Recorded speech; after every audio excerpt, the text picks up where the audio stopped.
Porque ter filhos dá trabalho, parte 2. Bem-vindos à maternidade e à paternidade de filhos já maiores, que conseguem desenvolver o seu pensamento, se comunicar, dizerem o que gostam e o que não gostam e o quanto chatos vocês são muitas vezes. Pois bem, no episódio anterior nós falávamos sobre o desejo de ter um filho, de ser pai, de ser mãe e do quanto isso é nos depararmos com a diferença que existe entre as nossas expectativas e a realidade de uma criança pequena que nos coloca de imediato frente à realidade de termos que abdicar do que a gente gosta em prol desta entrega, dessa dedicação que não necessariamente vai ser como o mundo sonhado ou prometido nos contos de fadas. Nesse episódio eu quero agora falar com vocês sobre o desafio que é, sim, ter filhos, seja crianças, adolescentes, que já fazem com que a gente precise muitas vezes justificar as nossas ações através de palavras e princípios que nós temos o dever e obrigação de passar para eles.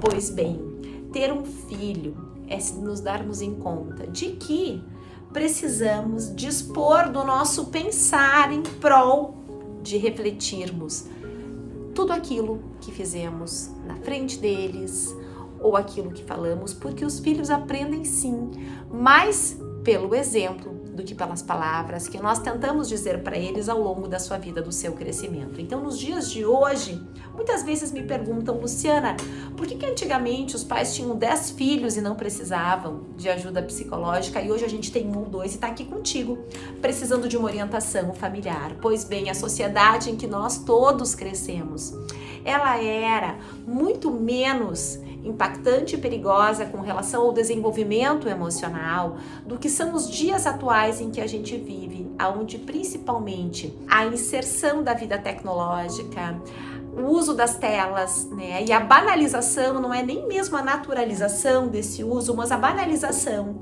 tem feito com que os nossos filhos fiquem expostos a modelos de vida, de forma de ser, de agir, sem falar nas influências neurológicas que existem em razão do uso demasiado deste recurso de distração.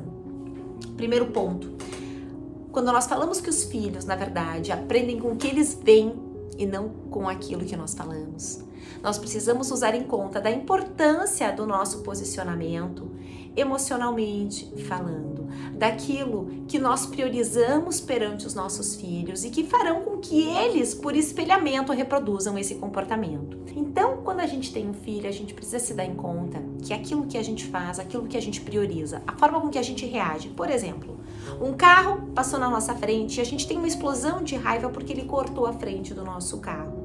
Quando o outro erra, nós nunca sabemos, na verdade, a razão daquilo que justificou uma conduta que para nós parece muito estranha.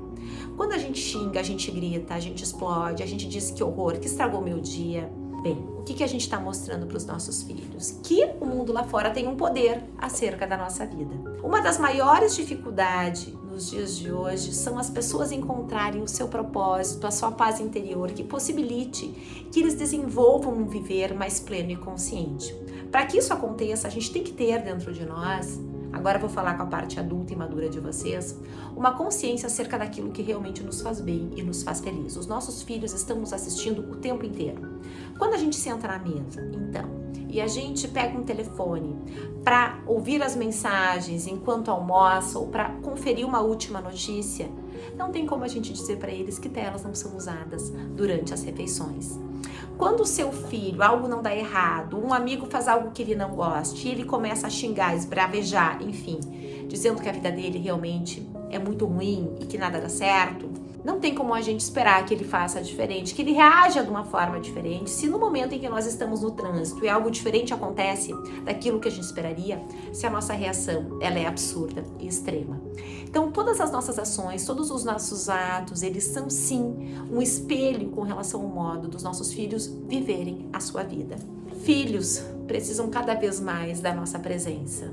Vocês vão me dizer, Luciana, mas como assim? Eu adoro ser mãe, eu adoro ser pai, eu sou super presente, tá? Mas nas entrelinhas, essa é uma provocação que eu faço muito aqui para os meus pacientes. O quão presente você é de verdade? Porque assim, você tá lá num evento social e você diz pro seu filho que ele não pode ficar no telefone. Mas o seu filho vem lá e diz para você: mãe, tá entediante, eu não sei o que fazer. Você para e sai do ambiente em que você está inserido e vai até ele ajudá-lo a encontrar uma forma de se distrair sem que seja o uso das telas. A nossa tendência é muitas vezes achar que os nossos filhos têm a capacidade de pensar como a gente. Não. A evolução cognitiva, ela se dá até o final da adolescência. Os nossos filhos estão ainda assim aprendendo a lidar com a vida e com os recursos que ela oferece. Então, nós esperarmos que os nossos filhos tenham a capacidade de resolução, de entendimento da vida como nós, é um grande equívoco e até muitas vezes uma grande violência emocional. Então, às vezes a gente teve um dia pesado, turbulento, repleto de problemas e a gente chega em casa e o nosso filho quer nos contar algo do seu dia e a gente está com a cabeça cheia. Quantos de vocês dizem: meu filho, agora não, eu preciso de um tempo? Como é que vai ser quando o seu filho crescer e você disser para ele que precisa muito conversar com ele sobre algo importante, ou então quando você já for mais velho e você precisar dividir com alguém algum sentimento seu, como é que você quer que o seu filho priorize escutar você, ouvir você, por mais que ele tenha coisas para fazer? Uma relação de confiança, de companheirismo, ela se estabelece desde sempre. Não estou dizendo que temos que ser amigos dos nossos filhos, mas temos que mostrar para os nossos filhos que quem é importante para a gente dá valor. Quem é importante para a gente prioriza. E por isso que não tem problema quando a gente estabelece um limite, o nosso filho não entende e a gente vai dizer para ele: pois é, o pai e a mãe estão parecendo chatos nesse momento, mas a gente está fazendo isso porque a gente te ama e a gente se preocupa contigo. Então nós temos que estar presentes junto aos nossos filhos, não somente nos momentos difíceis do estabelecimento do limite, mas também nós temos que saber ser companheiros deles para criar uma conexão que permita com que o limite, com que a lei paterna, com que essas instâncias tão importantes para a constituição do psiquismo, elas possam ter entradas na mente, no raciocínio, enfim, no seu desenvolvimento emocional. Então, ter filhos é uma arte. Voltando à pergunta inicial que tanto me fazem, por que ter filhos é difícil? Porque é o mais lindo dos laboratórios da vida, porque toda vez que o seu filho lhe chamar e você precisar parar para pensar, eu preciso escutar, eu preciso ouvir o que ele está me dizendo, você nesse momento vai estar também se conectando aos seus princípios, ao seu propósito de vida.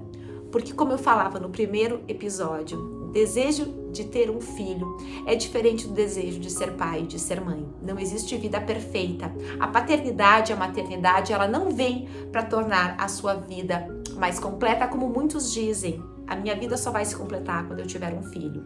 Nós nunca estaremos completos, a nossa vida nunca estará perfeita, porque assim como nós somos seres em evolução, os nossos filhos também são seres em evolução que irão precisar de nós o tempo inteiro e principalmente fazendo com que nós nos reinventemos a cada fase diferente do seu desenvolvimento, que exigirá de nós uma outra versão com relação às nossas capacidades, às nossas habilidades e ainda mais, eles estarão também fazendo com que nós tenhamos que rever muitas vezes os nossos princípios, os nossos valores, para poder sermos o melhor que pudermos dentro das nossas condições, sim, mas tendo a consciência de que estamos verdadeiramente presentes, conscientes naquilo que realmente importa nas nossas vidas. Até o próximo episódio, que nós vamos falar um pouquinho mais sobre filhos crescidos e sobre o nosso papel de pai e mãe também junto a eles. Até lá!